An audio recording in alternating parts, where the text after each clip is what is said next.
Saludos mortales, amigos y hermanos en la fe. Les saluda por acá su amigo en Cristo, Amós Hidalgo Acosta. Y en esta hora quiero hacer una breve cápsula para explicar estos tres conceptos y expresiones que se utilizan. Hebreos, israelitas y judíos. ¿Cuál es la diferencia? Ahora, hay que aclarar que no va a ser desde una perspectiva contemporánea, desde una expresión propia de nuestro tiempo, sino de acuerdo a la narrativa de la Biblia hebrea. Así que, sin más, vamos para allá.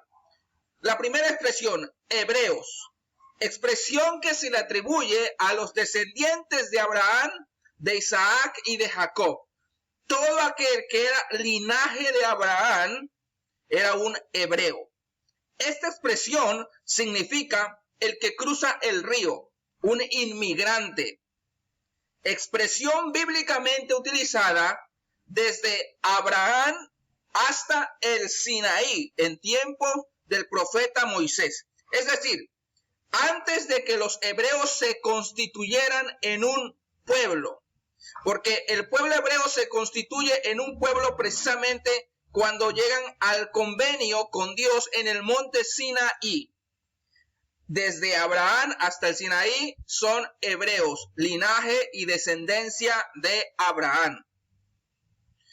Expresión número 2, israelita. Expresión que se le atribuye bíblicamente a los descendientes de Jacob o Israel. Expresión bíblicamente utilizada desde la llegada al Sinaí hasta el tiempo de la monarquía unida. Esto es muy importante. Hasta el tiempo de la monarquía unida, porque después se divide el reino en el norte y en el sur.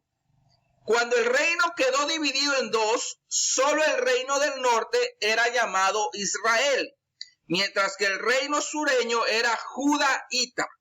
Judaíta, ¿por qué? Por la tribu de Judá.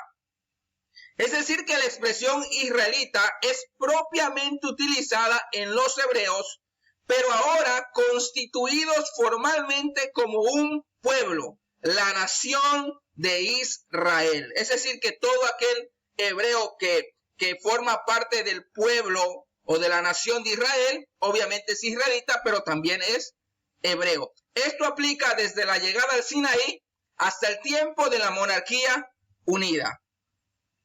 Tercera expresión, judío. Desde la monarquía dividida, cuando la monarquía se divide en reino del norte y reino del sur, hasta el cautiverio asirio en el 722, esta expresión judaíta solo era atribuido al reino sureño. Cuando la monarquía está dividida, cuando el reino está dividido, los del reino del norte son israelitas. Los del reino del sur son judaítas.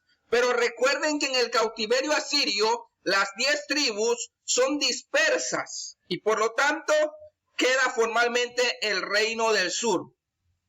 Hasta el cautiverio asirio, la expresión judaíta tenía una connotación propia de la tribu de Judá y no de toda una nación.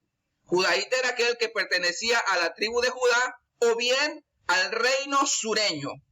Después del exilio babilónico en el 586, cuando el rey persa Ciro permitió el regreso de los judíos a sus tierras de origen, la expresión judío se le atribuyó a todo descendiente del linaje hebreo. Es decir, que después del retorno del exilio babilónico, el término judío ya no era solamente aplicado a los del reino del sur, sino a todo aquel que formaba parte de la nación de Israel, es decir, a todo hebreo.